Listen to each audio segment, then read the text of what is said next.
The air at Love Field Airport felt different. Hotter, heavier, like a promise of return wrapped in the thick summer heat. Corporal Helen Brooks stood at the entrance of the terminal, her duffel bag slung over one shoulder. Her boots clicked against the polished floor as she made her way toward the gate, her fatigued stride reflecting the weight of months spent overseas. She was used to the heavy load, the one she carried both in her bag and on her shoulders. Despite the exhaustion that pulled at her bones, Helen allowed herself a small breath of relief. The mission was over. She was going home. Dallas, her city, stood waiting on the other side of this flight. The noise, the smells of barbecue and Tex-Mex, the familiarity of family she hadn't seen in far too long, it all pulled her forward with a quiet, invisible force. But underneath that relief, there was something else. A loneliness that clung to her after so much time spent away from the people she loved.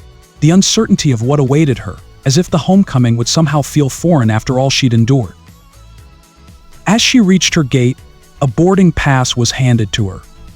She didn't notice anything unusual at first, but as she looked down at it, the words 2 billion jumped out at her. First class. She blinked, double-checking. It had to be a mistake. She wasn't someone who belonged in first class. Corporal Brooks. The voice came from behind her. She turned, and a flight attendant, a bright smile on her face, addressed her with respect. "Welcome aboard. Thank you for your service." Helen nodded, a quick smile crossing her face. She was used to it, those words, those smiles. They always came with a certain weight, like a soldier's uniform was something to be appreciated in passing, but never fully understood. Still, she didn't let it shake her as she entered the plane. She felt the eyes of passengers following her, some curious, others a little too judgmental. And yet, as she moved forward into the spacious first-class seating, she felt out of place. She settled into her seat, adjusting her uniform as she sank into the plush chair, grateful for the rare comfort. For the first time in months, her shoulders relaxed. But the peace was short-lived. A tall man, dressed in an immaculate suit, stood beside her in the aisle. His gray hair, slicked back, made him appear as if he were accustomed to having things go his way. He looked down at her, his lips pressed tight in disapproval. "Excuse me," his voice was sharp, cutting through the silence of the cabin. "I believe you're in the wrong seat." Helen blinked up at him. "I don't think so," she replied, showing him her boarding pass. "This is my seat. 2 billion. He leaned closer, his eyes narrowing as he scrutinized the boarding pass in his hand. Then, without a word, he sneered. "This must be some mistake," he muttered under his breath. "You're military. You should be back in coach." The words hit her like a slap, though she had heard them before, in varying degrees. "I'm sorry, sir," she said, keeping her voice steady, "but this is the seat that was assigned to me." His eyes flashed with irritation, his judgment obvious. "Unbelievable," he scoffed, glancing around as if to rally the other passengers to his side. "You don't belong here." Helen felt the heat rise in her chest, but she forced herself to take a breath. She was used to it, used to the prejudice, used to being viewed through someone else's narrow lens. But today she wasn't sure if she was ready to simply swallow the insult.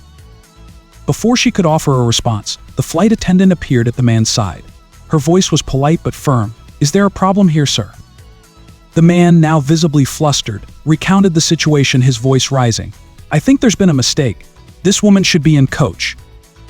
The attendant didn't flinch. She turned to Helen, her expression softening. "Your seat is indeed in first class, Corporal Brooks. Thank you for your service." She then turned to the man, her tone unwavering. "Sir, your seat is 4C, just a few rows back." The man's face flushed with embarrassment, his gaze briefly flickering to the other passengers before he huffed and walked away, muttering under his breath.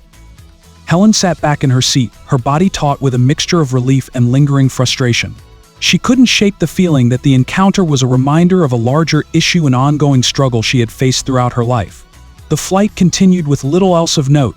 Helen tried to relax, to let the hum of the engines lull her into a sense of peace.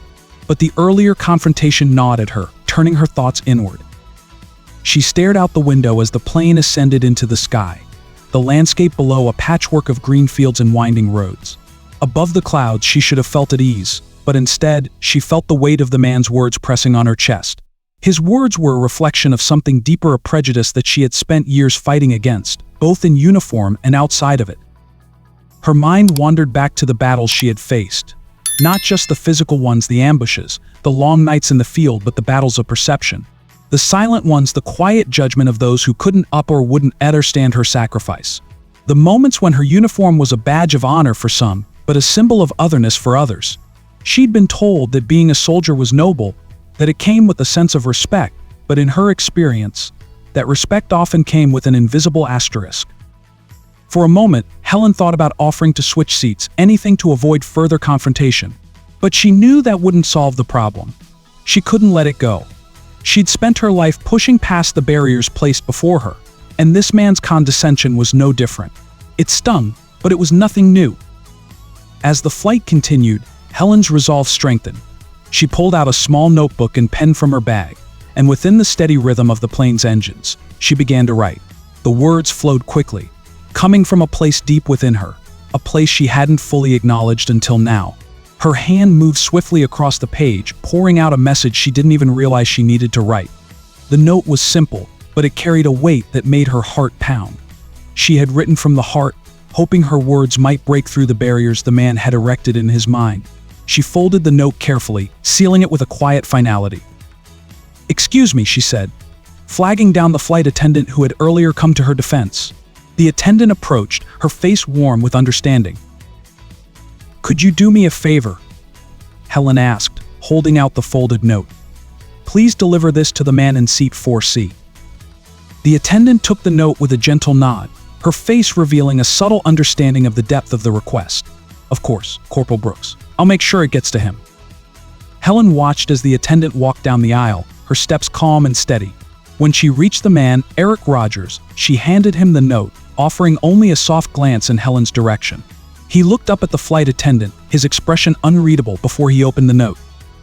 Helen couldn't see what his face looked like as he read, but she noticed the way his posture shifted. His shoulders, once rigid and defensive, relaxed slightly. His jaw, clenched in irritation earlier, softened. For the first time, he seemed to acknowledge the weight of the words he had dismissed so easily. Helen could almost feel the tension in the air around him. She didn't know exactly what he was thinking, but a sense of satisfaction settled over her. The note wasn't about winning a fight or even proving a point. It was about reaching out, about bridging the gap between two people who had no reason to understand each other. Minutes passed, and the plane continued its quiet journey through the sky. Helen leaned back in her seat, her hands folded in her lap. Her thoughts swirled not just about the man, but about the wider world she'd left behind. Her service had given her strength, but it had also taken pieces of her that she wasn't sure how to reclaim. The complexities of her identity, soldier, woman, daughter, Texan, often collided in ways that left her questioning where she truly belonged. But that note, that simple act, had given her a moment of clarity. She had no control over how others saw her, but she did have control over how she responded. She had chosen to extend grace, even when it wasn't earned. And that, she realized, was the most powerful thing she could do. As the flight began its descent into Dallas, Helen gathered her things, pulling her duffel bag closer to her seat. The lights dimmed, and a quiet hush filled the cabin, broken only by the soft hum of the plane's engines. She felt oddly at peace, despite the earlier confrontation. She had done what she could to make her stand without anger, without escalation. It wasn't the victory she'd expected, but it was one she could live with. The seatbelt sign blinked on, and passengers began to prepare for landing. Helen's thoughts wandered again to Eric Rogers. She wondered if he would be different when the flight was over, if he would carry something with him from this encounter. As the plane touched down on the runway, the usual jolt of landing was followed by a brief moment of stillness, a rare pause before the rush of disembarking. Helen stood, her duffel bag in hand, ready to leave the confines of the aircraft behind. But before she could step into the aisle, she felt a hand on her shoulder. Helen turned, startled. It was Eric Rogers, standing in the aisle, his face softer than she had remembered. He cleared his throat, his voice tentative but sincere. "Corporal Brooks," he began, his words slow, as if weighing each one carefully. I just wanted to apologize for what happened earlier." He paused, as if unsure how to continue, then added, "I lost my brother in Afghanistan. He was a soldier too. I guess I've been angry for a long time. I didn't realize I was projecting that anger onto you." Helen's breath caught in her throat. For a moment she couldn't speak, the weight of his confession settling heavily on her chest.